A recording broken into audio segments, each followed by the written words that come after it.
నమస్తే అండి బోసుకుమరి. ఆంధ్రప్రదేశ్ పౌర సరఫరాల శాఖ మంత్రి, జనసేన నాయకులు, జనసేనలో సెకండ్ ప్లేస్లో ఉన్నటువంటి నాదెండ్ల మనోహర్ గారి గురించి అంబటి రాంబాబు గారు చేసినటువంటి అనుచితమైనటువంటి వ్యాఖ్యలు, ఒక రకంగా చెప్పాలంటే అహంకారపూరితమైనటువంటి వ్యాఖ్యలకు సంబంధించే ఈ వీడియో చేస్తున్నాం. అహంకారపూరితమైనటువంటి వ్యాఖ్యలు అని చెప్పేసి నేనన్న మాటలు కాదు, ఇప్పటికే అనేకంగా సోషల్ మీడియాలో కానీ మెయిన్ స్ట్రీమ్ మీడియాలో కానీ చాలామంది ప్రస్తావించినటువంటి పరిస్థితులు అయితే ఉన్నాయి. అహంకారపూరితమైనటువంటి వ్యాఖ్యలు అనేటువంటి విధంగా. దానికి ముందు రోజే జగన్మోహన్ రెడ్డి గారు ప్రెస్ మీట్ పెట్టి పవన్ కళ్యాణ్ గారిని విపరీతంగా దూషించినటువంటి పరిస్థితి. ఆయన కార్పొరేటర్కి ఎక్కువ, ఎమ్మెల్యేకి తక్కువ అనేటువంటి విధంగా కించపరుస్తూ మాట్లాడినటువంటి పరిస్థితులు మా అందరికీ తెలుసు. అదేవిధంగా ఆయనేమో పవన్ కళ్యాణ్ గారిని కించపరిస్తే, ఇప్పుడున్నటువంటి ఈయన అంబటి రాంబాబు గారు ఏమో నాదెండ్ల మనోహర్ గారిని కించపరిచేటువంటి ప్రయత్నం చేస్తున్నారు. వైసీపీలో ఉన్నటువంటి ప్రధానమైనటువంటి మైనస్ ఏంటో తెలుసా? నేను చాలాసార్లు చెప్పాను, కేవీఎల్ క్రిస్టియన్స్లో చాలాసార్లు చెప్పాను, ఇప్పుడు మళ్ళీ చెప్తున్నాను. ప్రజలకు అర్థమయ్యేటువంటి విషయాన్ని కాదు అని ఎప్పుడు వాదిస్తారు, ఘోరమైనటువంటి ఓటమిని మూట కట్టుకోవాల్సి వస్తుందని నేను గత 5 సంవత్సరాలు చెప్తున్నాను. కానీ ఎవరు వినలేదు. విపరీతమైనటువంటి ఓటమి ఎదురైనటువంటి పరిస్థితి అందరికీ తెలుసు. అలాగే ఇప్పుడు పౌర సరఫరా శాఖలో ఆయన చేసినటువంటి అనేకమైనటువంటి మార్పులు. ఆయన చాలా బియ్యాన్ని పట్టుకున్నాడు, అక్రమంగా రవాణా అవుతుందని చెప్పాడు. ఒక షిప్ని కూడా నాదెండ్ల మనోహర్ గారు, పవన్ కళ్యాణ్ గారు ఇద్దరు కలిపి అక్కడ పట్టుకున్నారు, సీజ్ చేశారు. చాలా సంచలనమైనటువంటి పరిస్థితులు అయితే ఉన్నాయి. అంటే బియ్యాన్ని అక్రమంగా తరలిస్తున్నారు.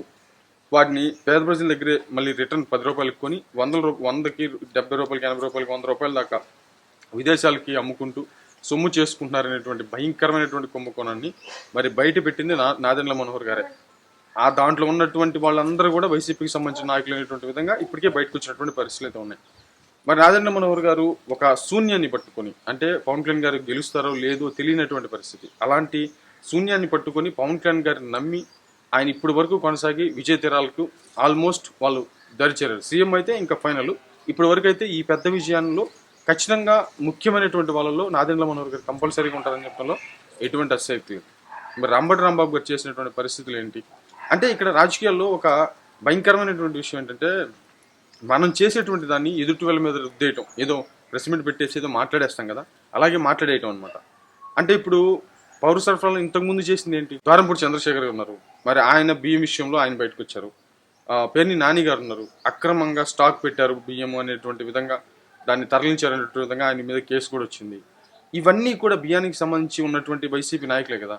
వాళ్ళంతా రైట్, నాదెండ్ల మనోహర్ గారు మాత్రమే తప్పు అనేటువంటి విధంగా, దొంగ అనేటువంటి విధంగా, ఒక ముద్ర వేసేటువంటి విధంగా అంబటి రాంబాబు గారు మాట్లాడటం, అంబటి రాంబాబు గారు మాట్లాడినటువంటి మాటలు విశ్వసించేటువంటి విధంగా అసలు ఎవరైనా నమ్మేటువంటి వ్యక్తులు ఉన్నారు?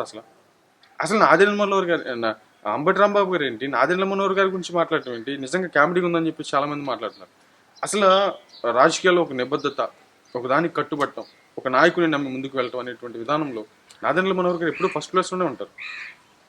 అంబటి రాంబాబు గారి సంగతి ఏంటి? ఆయన ఉన్నటువంటి చరిత్ర ఏంటి? ఇప్పుడు మనం మాట్లాడలేం. ఆయన ఫోన్ కాల్స్ కానీ మిగతా విషయాలు కానీ ఇవన్నీ కూడా ఇప్పుడు లేవనెత్తున్నటువంటి పరిస్థితులు అయితే ఉన్నాయి. సుకన్య అని చెప్పి విపరీతంగా ట్రోల్ చేస్తున్నటువంటి పరిస్థితులు అయితే ఉన్నాయి అంబటి రాంబాబు గారు.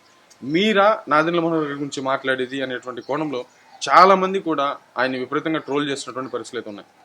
అంటే ఏం లేదు, మరక ఏదో ఒక బురద జల్లేటువంటి కార్యక్రమం తప్ప, నేను బురద జల్లుతున్నాను మీరు కడుక్కోండి అనేటువంటి విధంగా రాజకీయాల్లో ఈ రకమైనటువంటి చండాలమైన రాజకీయం మనం ఫస్ట్ నుంచి చూస్తూనే ఉన్నాం. బట్ అది నచ్చకే ప్రజలు 11 సీట్లకు పరిమితం చేసినటువంటి పరిస్థితులు అయితే ఉన్నాయి. అసలు ఒక రకంగా చెప్పలేదు, ఇది ఏ రకమైనటువంటి ఓటమి? దారుణమైనటువంటి ఓటమి, ఘోరమైనటువంటి ఓటమి. నేను చాలాసార్లు చెప్తాను, అసలు ప్రతిపక్ష హోదా కూడా ఇవ్వలేదు అనేటువంటి విధంగా చాలామంది మాట్లాడతారు కదా, అది కాదు. అసలు ప్రజలు జగన్మోహన్ రెడ్డి గారు వైసీపీ పార్టీని అసలు వద్దన్నారు, మాకు వద్దు నువ్వు అని. ఆ 11 సీట్లు ఏంటంటే, ఇప్పుడు మనకు పొలం ఉంది, ఆ పొలంలో ఏదన్నా ఒక ధాన్యం కోపిస్తున్నాం, కొన్ని గింజలు రాలిపోతాయి, అట్లాగా అవి మనకి తిరిగి రావు. అట్లాగే ఆ మొత్తం ఆ సునామీలో ఆ 11 మంది అట్లా మిగిలారు అంతే, అంతకంటే ఏం లేదు అక్కడ. అసలు వద్దన్నారు, వైసీపీ పార్టీ మాకు వద్దు, అసలు వైసీపీ నాయకత్వం మాకు వద్దు, జగన్మోహన్ రెడ్డి గారు సీఎంగా మాకు వద్దు అనేటువంటి కోణంలో దారుణంగా ఓడించి వద్దు అని చెప్పిన తర్వాత కూడా వీళ్ళు మాట్లాడేటువంటి విధానం. అటు అంబటి రాంబాబు గారు 5 సంవత్సరాలు అధికారులు మంత్రిగా, మినిస్టర్గా చేశారు, మరి ఆయన్ని ఓడించారు ప్రజలు. నాదెండ్ల మనోహర్ గారు అసలు ఏమీ పదవి లేదు, ప్రజల కోసం, ప్రజల సమస్యల కోసం పోరాడారు, ప్రజలు ఆయన గెలిపించారు. ఇప్పుడు ఆయన మినిస్టర్ అయినటువంటి పరిస్థితులు అయితే ఉన్నాయి. సరే, గెలుపడం సాధ్యమైనా కూడా అంబటి రాంబాబు గారిని వద్దన్నారు కదా ప్రజలు, నాదెండ్ల మనోహర్ గారిని గెలిపించుకున్నారు కదా ప్రజలు. కాబట్టి నాదెండ్ల మనోహర్ గారి గురించి అంబటి రాంబాబు గారు మాట్లాడేటువంటి విధానం ఏంటి? సరే, దాంట్లో ఏమన్నా పాయింట్ ఉందా? ప్రజలకు సంబంధించి ప్రజలకు అవసరమైనటువంటి పాయింట్ ఏముందంటే లేదు, ఈ ఉత్త రాజకీయ బురద జల్లటం. దీనివల్లే కదా వైసీపీ పార్టీ దెబ్బతింది అనేటువంటి కోణంలో చాలా మంది మాట్లాడుతున్నారు. ఒకసారి అంబటి రాంబాబు గారు లాంటి వాళ్ళు ఇట్లా మాట్లాడటం, అది అంత అర్హత లేదు ఆయనకి అనేటువంటి విధంగానే కొట్టిపారేస్తున్నటువంటి పరిస్థితులు అయితే ఉన్నాయి. మరేమో తెచ్చు